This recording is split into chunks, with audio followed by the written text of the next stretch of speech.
Estamos iniciando mais um programa Base de Ideias da TV Circulando. Vocês que estão nos acompanhando, nosso muito obrigado. Queremos deixar um abraço ao João Missorino, Humberto Mori, Alexandra Menezes, Daniel Augusto Big, Tiago Prince, Juca Sila e a todos aqueles que têm acompanhado o programa Base de Ideias aqui pela TV Circulando. O tema de hoje, Universidade a Serviço da Comunidade, com a nossa convidada especial, Hilde Buzá, formada pela Universidade da USP, mestrada em efeito vascular da terapia fotodinâmica e atualmente está fazendo seu doutorado nessa mesma área para aplicação em tratamento de câncer no grupo Ótica, fundadora da empresa Júnior do Instituto de Física de São Carlos e participa do grupo Acaso de Teatro e também faz parte do grupo Amor em Gotas, atuando como voluntária na ala infantil do Hospital de São Carlos. Agradecemos a presença da Hilde no nosso programa e vamos à primeira pergunta. Qual o principal papel da universidade no Brasil e no mundo? Bom, uma universidade, ela é baseada em um pilar de 3 linhas, assim. Ela tem o ensino, a pesquisa e a extensão. Então, a universidade, ela tem o papel de formar pessoas. Então, é o professor e o aluno, é a sala de aula, é a formação de novos profissionais, é a pesquisa, então, o desenvolvimento de novas coisas e trabalhar mesmo nessa fronteira da ciência. E a extensão, então, assim, é levar além do muro da universidade, então, além do que acontece lá dentro, é você levar uma coisa para fora dela. Então, tudo que sai da universidade é considerado extensão. Hilde, parabéns pelo currículo, né? Você que é tão jovem, né? Araraquarense, que desponta com seus trabalhos aí por todo o Brasil, já em vários projetos, inclusive até atriz, né? Escreveu peças. Daqui a pouco acho que o Saba vai falar sobre isso. Segunda pergunta, todos nós sabemos que as universidades são sustentadas pela sociedade. Qual é o retorno desse investimento? O que a universidade, como a USP, faz em pró da sociedade? Bom, então, primeiro, baseado nesse tripé, a gente tem o ensino. Então, a primeira coisa que a universidade faz, e é o papel principal da universidade, é formar pessoas. Então, qual é o primeiro retorno da universidade para a sociedade? É essa formação de profissionais. Seja ele engenheiro, ou cientista social, ou professor, todo mundo é formado na universidade. Então, esse é a primeira grande responsabilidade e o primeiro grande retorno da sociedade. O segundo, a pesquisa. Então, como que isso volta para a sociedade? A gente desenvolve coisas dentro da universidade, seja aqui ou no mundo. Então, quando algum estudante sai e vai aprender uma técnica lá fora e volta, então ele traz alguma coisa para o Brasil e você desenvolvendo alguma coisa nova, seja ela tecnologia, seja ela de ciências humanas, você retorna para a sociedade porque você está trabalhando com uma nova descoberta ou então uma nova aplicação. E tentar cada vez mais, assim, através da ciência, que você tenta baratear as coisas para um país. Até eu tenho um professor que falava que um país desenvolvido não é um país que investe em pesquisa. O país que investe em pesquisa é que é desenvolvido. E aí, pela extensão, então, como que volta para a sociedade? São nessas atividades de... Então, é a universidade participando do ensino médio, do ensino fundamental, é a universidade levando ciência para as pessoas que não são cientistas, é abrindo as portas, por exemplo, com feira de profissões, e toda essa parte é o retorno direto da sociedade. Então, a sociedade sente mesmo quando você vê o formado, quando você vê alguma tecnologia sendo desenvolvida brasileira e quando você vê essa abertura da universidade. Né? Muito bem. Hilde, universidade pública é uma solução inteligente para o Brasil? É uma solução mais do que inteligente, né, para mim, assim, porque a universidade pública, ela... Primeiro que quando você está dentro de uma universidade pública, você está fazendo mais do que o seu próprio trabalho. Você está trabalhando por um bem maior, que é o governo em si, né? Então, assim, que você tenha certeza que isso vai ter um retorno social. Ele não vai ser só um retorno para uma instituição, ele vai ser um retorno para a população mesmo. E mais do que isso, a universidade pública, ela preza por uma pesquisa de base. É diferente quando você tem uma universidade particular, que tem muitas universidades particulares que fazem isso, mas é uma das obrigações da universidade pública a pesquisa de base. Então, quando você estuda, por exemplo, conceitos, como que um fenômeno acontece, isso não gera lucro. Mas você precisa desse conhecimento para depois aplicar a ciência de qualquer forma, o conhecimento de qualquer forma. Mas quem vai investir nesse conhecimento de base sempre vai ser, por essência, a universidade pública. Porque é ela que quer entender os fundamentos. Porque depois disso, a aplicação disso gera maior interesse, né? Então a sociedade como um todo tem um maior interesse nessa aplicação. Mas e a base é uma função da universidade pública. Você citou as universidades privadas, né? Como você vê o crescimento delas e se uma colabora com a outra? Colabora. A nível de conhecimento. Não, sem dúvida. Assim, o crescimento da universidade privada é uma coisa... É muito legal ver que as universidades privadas, principalmente na área de pesquisa, elas estão cada vez mais buscando... Então, antigamente, a gente só tinha na universidade pública pesquisa. Hoje em dia, no Brasil, então, muitas universidades particulares têm essa linha, né? Tanto de pesquisa quanto de extensão. Então, assim, é importante porque é um volume... Imagina que todas as dúvidas da humanidade, elas são possíveis linhas de pesquisa. Então, assim, quanto mais gente fazendo, mais chance de a gente conseguir. Então, hoje em dia, a USP, a Unesp, a Unicamp, a UFSCar, todas as federais, a maior parte delas tem algum convênio, alguma parceria com uma universidade particular. Porque aí você passa um pouco da experiência de uma para outra, né? E também eu acho que a universidade particular tem um papel muito grande na formação de pessoas. Porque tem muita gente que... então você busca a universidade pública, ela tem um funil, né? Tem muita gente que precisa de um ensino de base, que não teve esse ensino de base, então não passa no vestibular. Mas ele quer buscar uma universidade. E aí então acaba que a universidade particular... ela acaba acatando algumas pessoas que não conseguiriam entrar na universidade. É claro que é um problema de ensino de base, né? Mas, assim, hoje em dia, então, por isso que tem um monte de programa de governo, inclusive, para as pessoas irem para essa universidade. Mas isso não prejudica a qualidade do ensino? Não, então a qualidade da formação desses profissionais? É que assim, existe universidade hoje muito boa na formação. Tem muitas universidades que não têm uma linha de pesquisa muito bem concretizada. Mas em questão de ensino, de professor ir lá e dar aula e de você ter estrutura de laboratório de ensino, isso tem bastante.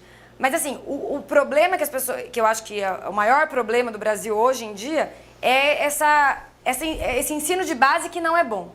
Mas assim, esse ensino de base não é bom, então a gente precisa melhorar. Enquanto isso está sendo feito, enquanto a gente tem que melhorar esse começo, o que se pode fazer com as pessoas que estão sendo formadas agora? Elas precisam ir para a universidade. As universidades públicas hoje elas têm condições de receber todos os alunos de 17 anos que estão se formando? Não. Então a gente precisa de muitas universidades para receber todos esses alunos. E a educação é a base de tudo. Exato, é a base. Com certeza. E a gente vai chamar a vinheta do programa Base de Ideias rapidinho e a gente volta já já.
voltamos com o programa Base de Ideias. Hilde, quais são as dificuldades encontradas no Brasil e no mundo para se desenvolver ciência? Bom, eu acho que a principal dificuldade é você chamar um cientista.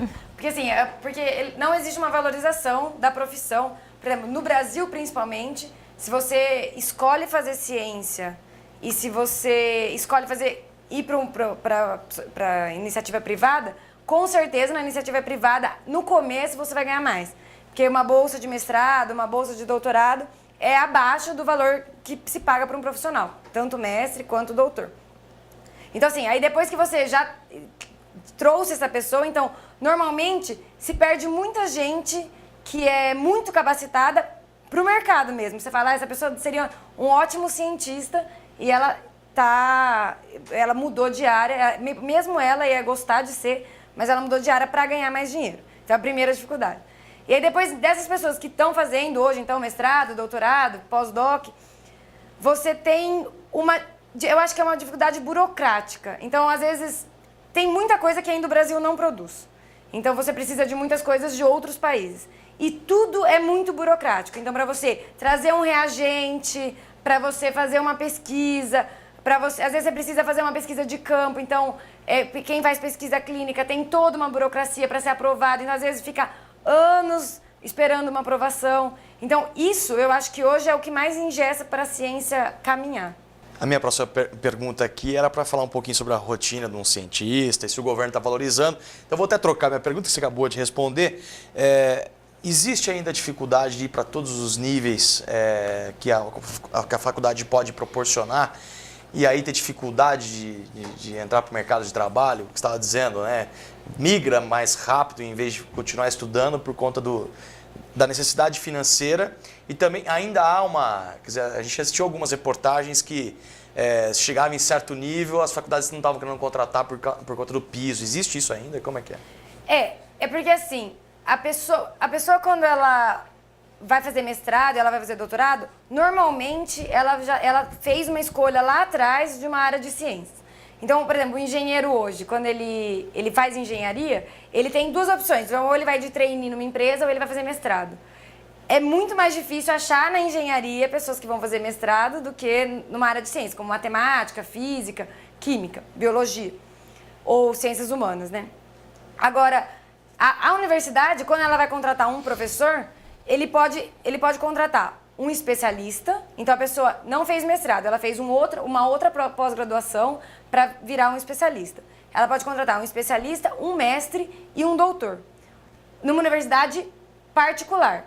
Hoje, a universidade pública, ela contrata doutores. Então, quando abre um concurso público, exigência lá, doutorado na área tal. Então, você precisa de doutorado naquela área.